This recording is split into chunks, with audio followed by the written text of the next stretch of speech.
Je sais pas quoi dire. Je sais pas par où commencer. La quantité de bourdes. Le joueur en qui j'avais peut-être le plus confiance sur ce terrain-là, Araujo, qui fait une bêtise qui nous plombe. Vraiment, il y a énormément de choses qui me tapent sur le système. Mais parmi les choses qui me tapent sur le système, vraiment, c'est qu'on va glorifier la performance du PSG alors que c'est nous qui leur offrons sur un plateau la possibilité de se qualifier à la maison. Mais quel... Oh là là, on était à ça, on était à ça, on était à ça. Mais quelle déception. J'essaie de me retenir parce que j'ai pas envie de me faire bannir de YouTube. Mais est-ce qu'on est sérieux? 2 minutes. Araujo, à quel moment nous sommes à la 20e minute? On mène 20e minute, 1-0 pour nous. Pour nous, tu décides de faire une faute aussi bête. Tu nous tues, Ronald, tu nous tues. Tu nous tues. Tu nous tues. Tu nous tues, Araujo. Comment tu peux faire une faute? On s'en fout, on s'en fout. Laisse le petit Barco là y aller. S'il marque, s'il dribble Ter Stegen, on s'en tape. Ça nous fait 1-1, on a toujours l'avance. On a toujours de l'avance. Tu poses le jeu, tu te calmes. On a totalement perdu le contrôle. Araujo fait une faute. Oh là là là là là là là là. J'aurais préféré que ce soit Koubarsi qui fait cette faute-là. Mais Araujo, tu as déjà de l'expérience. Tu en as joué des matchs de Ligue des Champions. Tu es dernier défenseur, même si tu n'es pas dernier défenseur. Pourquoi tu l'accroches? Laisse-le passer. On aurait pu être à la dernière minute, ok. On était à la 20e, 26e minute. 26e minute, tu fais une faute aussi stupide, Araujo.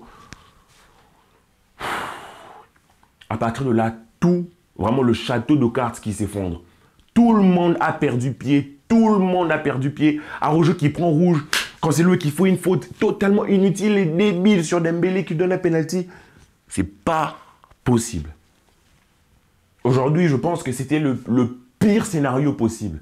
Aujourd'hui, moi, j'ai vu un Barça extrêmement fébrile. Dès la première minute. Dès la première minute, on a vu un Barça extrêmement fébrile. Un Barça sans confiance en lui-même, sans confiance en ses joueurs. C'est pas possible. Au niveau de la composition, il n'y avait rien à dire. Pour moi, c'était la composition qu'il fallait mettre tranquille. C'est la composition à mettre. Quand tu commences le jeu, forcément, le Paris Saint-Germain te met la pression parce qu'ils doivent marquer. Toi, tu es calme. Bakola crée de danger, laisse-le passer. Fais ça, laisse-le traverser, donne-lui un couloir. Laisse-le marquer, mais ne fais pas faute parce que tu nous plombes à 10 contre 11. Comment on aurait pu tenir? Surtout en première période. Et avec ce qui arrive ensuite, le but de Dembélé. Et quand on revient, le mental n'y était déjà plus. Dès qu'on a eu le carton rouge, il faut voir sur le visage des joueurs comment on s'est abattu. C'est vraiment ça que je suis en train de dire, le château de cartes qui s'abat. Non seulement parce qu'on n'avait plus le ballon, on courait de partout sans voir le ballon, mais en plus sur les visages. On n'avait pas le visage d'un Barça qui se disait, rien à foutre, on a beau être 1 contre 100 000, ça sera moi contre vous, moi contre la terre. Nous, on est à 10, vous êtes à 11, mais on va se battre. Moi, j'aurais dit, j'aurais laissé Lamine Yamal sur le terrain. J'aurais laissé, vraiment, je ne change rien. Je dis à De Jong, redescends en défense. Je dis à Gundogan, redescends aussi. Viens jouer 6. De Jong, redescends en défense. Soyez compact derrière, parce que je sais qu'on aura besoin de Lamine Yamal. Rafinha ne dribble pas. Il ne sait pas dribbler. Lewandowski ne va pas dribbler. C'est Lamine Yamal qui t'a apporté le danger, la créativité, le dribble. Ce dribble chaloupé, ce petit truc qui pouvait faire que tu pouvais gratter une faute, tu pouvais gratter des cartons, tu pouvais changer le jeu. Moi, je ne sais pas pourquoi tu sors Lamine Yamal pour faire entrer Inigo Martinez, qui a failli nous plomber, même pas qui a failli, mais qui nous plombe.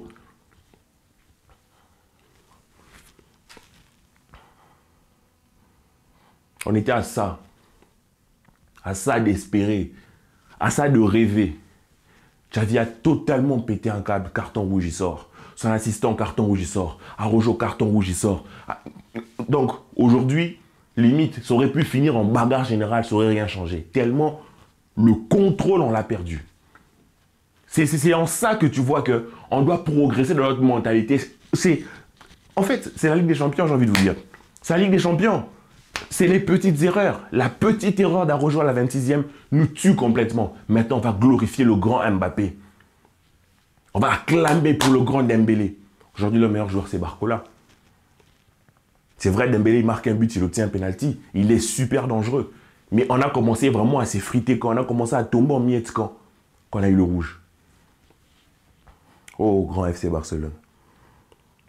C'est le pire des salons. Pourtant, tu marques en premier grâce à une action de Lamine Yamal.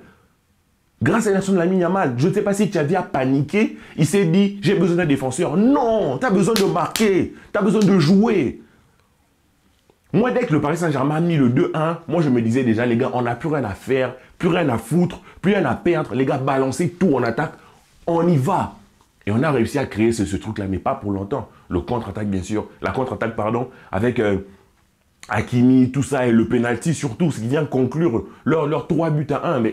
Et puis 4-1, c'était fini. Que des erreurs. Je ne sais même pas si on peut faire une réelle analyse tactique du match, tellement le match, en fait, il est plombé à partir de la faute d'Araujo. Tout ce qu'il y a après, c'est totalement biaisé. Qu'est-ce que tu veux étudier? Qu'est-ce que tu veux étudier ce match? Je ne sais même pas si c'est utile d'étudier tactiquement ce match. Aujourd'hui, c'est un match où on a été perdu. Mais en fait, je suis frustré, je suis énervé, je suis vraiment en colère contre Araujo. Et lui-même doit être en colère contre lui-même. Il va faire un bon moment sans dormir, le mec. Un très gros moment sans dormir. J'espère que les fans ne vont pas être trop durs avec lui. Il n'y aura pas de racisme dans les commentaires. Mais ça va être très lourd dans sa conscience, sur sa conscience pour toute sa carrière. Parce qu'il sait pertinemment que cette faute-là, il n'y a pas à la faire. On s'en fout qui est faute, pas faute, qui est jaune, pas rouge. Il vient annuler une action de jeu et il y a forcément, il y a sa main. C'est suffisant. Barcola joue très bien le coup. Sa main n'est pas suffisante pour que Barcola tombe. Hein. Mais il joue très bien le coup. Qu'est-ce que vous voulez qu'on vous dise? La Ligue des Champions. Mais encore une fois, après le carton rouge, on avait encore la main. Après le carton rouge 1-1, tu ne peux pas revenir avec une mentalité de « je vais jouer comme on a joué, super défensif ». Ça n'aurait pas tenu. Il fallait jeter les armes à la bataille. Il fallait y aller se dire mourant sur le terrain. Quitte à perdre. Parce que là, c'est déjà joué. Déjà terminé. Comme on dit, Cabri est mort. Est-ce qu'il peut mourir encore? Non. L'eau, c'est déjà renversé. Tu n'as plus rien à perdre à partir du 1-1. Disons qu'à partir du 1-1, tu te dis, ok, temporisons, peut-être on va gérer pendant 90 minutes. Mais à partir du 2-1, déjà, ne sors pas la mine. Vraiment, il y a un manque de sang-froid. Et pour moi, ça, c'est une fin de saison. C'est une fin de saison. Je ne sais pas comment les joueurs auront le mental pour se relever pour le Classico. Je ne sais même pas comment moi, j'ai le mental de vous faire cette vidéo. C'est une fin de saison. C'est horrible. C'est horrible parce que, en fait, tu n'as pas du tout l'impression d'avoir été surclassé. Et les Français seront là, les Parisiens, à dire, oui, la très grande performance du FC du Paris Saint-Germain qui vient mettre 4 buts au Barça, mais c'est surtout une contre-performance d'un joueur qui nous plombe. Après, on peut parler de qui au marquage de Barcola au début de l'action, mais ce n'est pas une faute à faire. Ce n'est pas une faute à faire. Oh là là. Et Xavi doit rester calme. Il doit rester calme. Nous sommes vraiment, malheureusement, c'est ça. On a une équipe de jeunes, beaucoup de jeunes. C'est ça le problème en Ligue des Champions. C'est l'inexpérience. L'inexpérience. Alors qu'Araujo a cette expérience-là. Il n'est pas censé faire cette faute. Xavi est censé rester calme, rester posé. Mais à partir du moment où Araujo prend le rouge sans aucune sérénité, regardez les visages des joueurs. Abattus. Je ne sais pas quel a été le discours de Xavi à la mi-temps, mais tu aurais pu taper du poing sur la table, leur dire, les gars, on a 10, ils sont 11, mais c'est un combat. C'est eux contre nous, c'est des hommes contre des hommes. C'est tout, on était à la maison. Mais on se prend une remontada de cette manière-là. Moi, je n'en ai pas honte. Hein. Je veux dire, je ne vais pas sortir dans la rue et avoir honte parce qu'on a perdu 4-1. Je ne veux même pas l'appeler une remontada comme telle parce que pour moi, je retiens vraiment que c'est une bourde monumentale qui nous plombe et après, un défaut de la mentalité.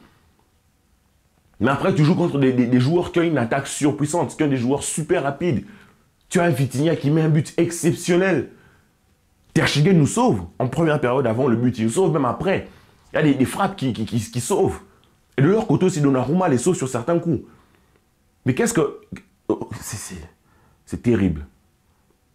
Il y a de la frustration, de la tristesse, de l'injustice. C'est terrible. C'est terrible ce qui s'abat sur le Barça.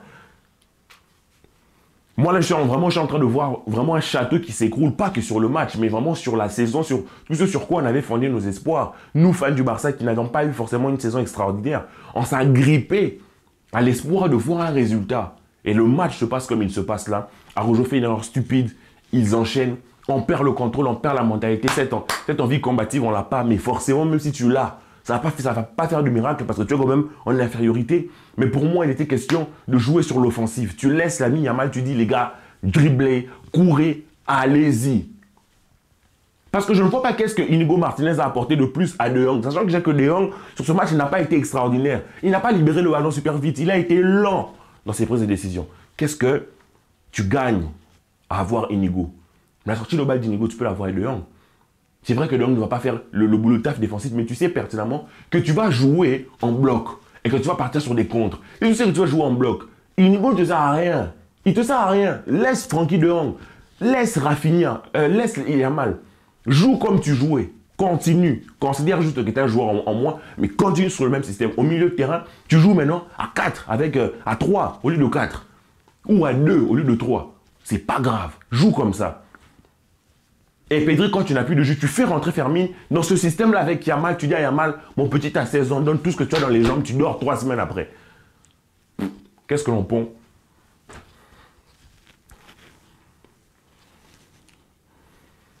Que la paix soit sur vous, les amis.